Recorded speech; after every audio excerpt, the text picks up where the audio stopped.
they could have been the bullies too if they had, enough stature early in their life. They might have become the bullies.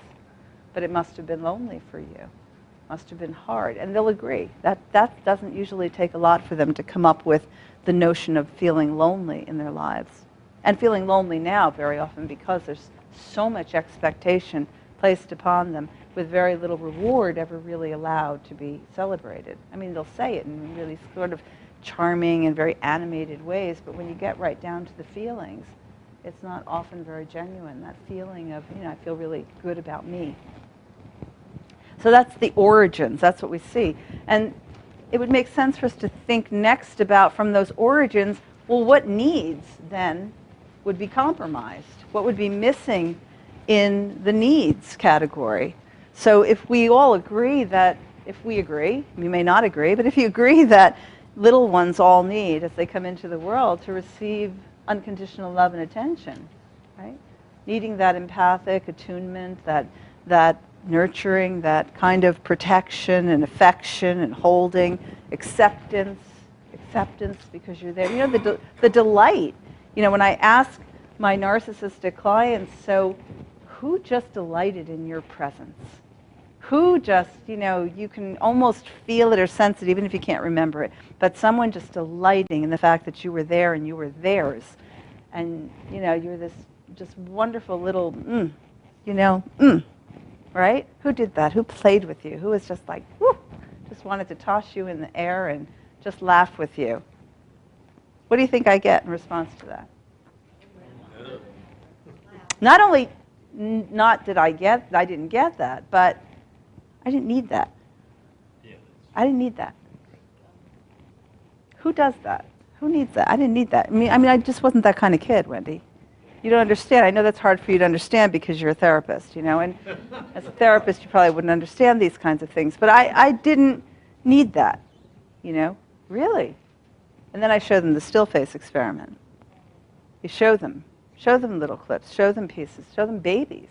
Think about their own children, if they have children, because some of them actually are really different with their own children. They can see, they can sense, they sense from their own longings, from the unmet needs what that child needs, and they can offer that, but they didn't need it. Right? So it's another way to say, it's almost like, don't be looking for flaws in my character. I didn't need that. That's not a flaw in me.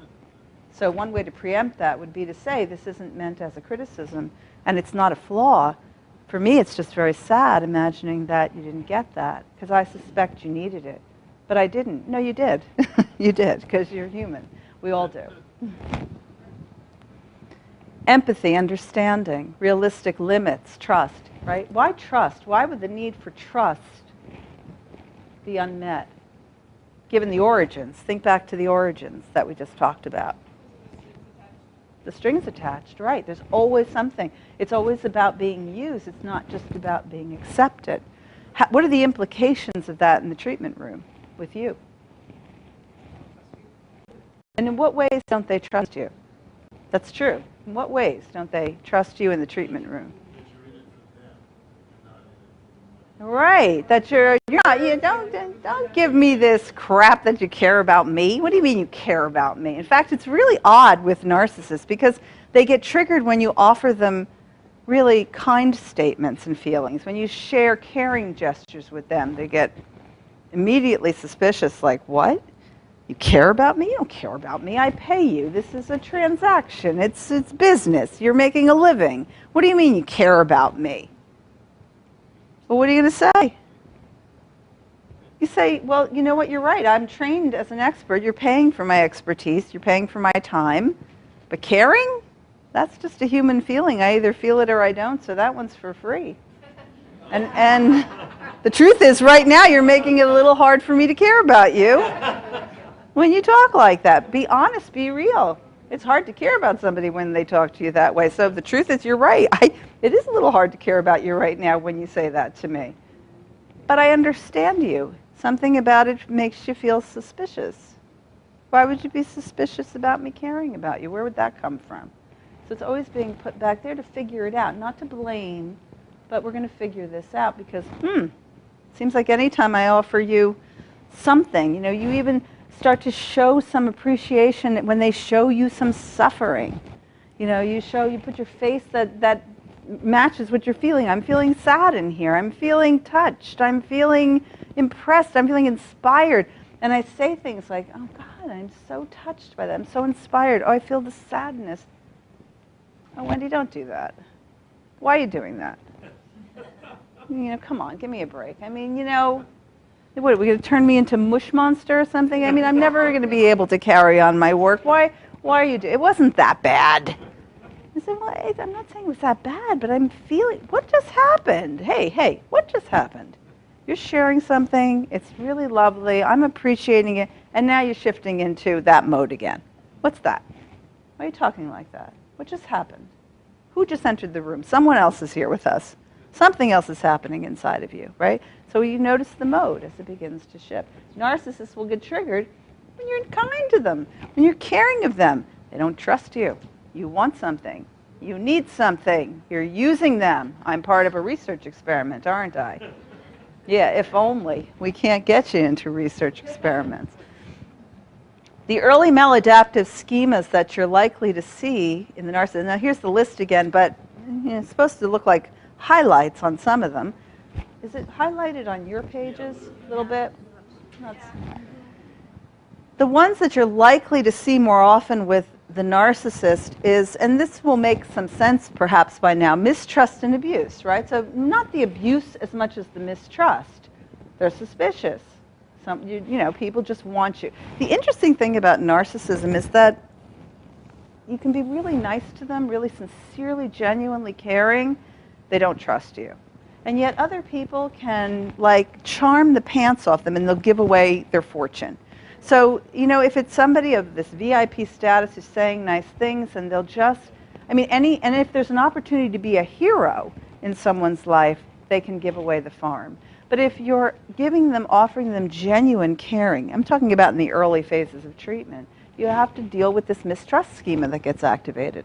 Emotional deprivation, again, the nurturance, the affection, the attention, or at the very least, the empathy, the understanding, the attunement, someone really knowing them for them and not just imposing their inclinations on them, which is typically the case. A lot of vicariously living through my child. Narcissists can, I think we talked about this yesterday, beget narcissists. So you can have a legacy of narcissism through the generations, but not always. As in the video clip with Jeff, the dad was an immigrant. He had 5 kids. He was working his butt off to put these kids through college. The only thing he knew to focus on was their performance. So he missed the other pieces. Did he love his children? Yeah, he probably did. But his focus was that they have a better life than he did, because his life was hard. But the missing elements were critical. And the dad was an angry kind of guy, angry at the world, you know, didn't have help for himself. So, you know, that piece ends up, unfortunately, you know, being missed. And so the unconditional love, the emotional attention, the getting the child, knowing their unique tendencies and inclinations tends to get lost in the experience. And then at the core of this, I would say probably one of the hallmark schemas, if there was such a thing, would be the defectiveness and shame, which is very odd for a lot of people to hear because you have this larger-than-life character who typically, male or female, I say male often because that's my population, but certainly there's plenty of divas out there who can give the male counterpart a run for their money. That the defectiveness and shame underneath it all, underneath this big blustering overcompensation, which is what the narcissism often is, the entitlement, the control, the obnoxious, the devaluing, the demeaning, the look at me, the constant comparison checking, the competition. Underneath all that often is that insecurity, that feeling of not being really lovable enough for just my little self, right? There wasn't a whole lot of value in just being. It was all about doing. So defectiveness and shame. Social isolation and approval seeking, feeling different, always feeling kind of on the outside of the group, never quite fitting in. Approval seeking, of course, if I can capture the attention of the people that matter in my life, then I know that I matter. Might not be your attention at the very beginning because what the hell, we're just therapists. But eventually your attention too will become important to them. Failure, the failure schema, especially in some cases where there's often in their background, they'll recall being compared. They'll recall being compared to a sibling, being compared to someone else's child, where they're not measuring up. So there's a constant fear of failure, which links very closely with their unrelenting standards of having to do well and be perfect. One of my clients once said to me, with regards to his high standards, these unrelenting standards of perfection, he said, you should write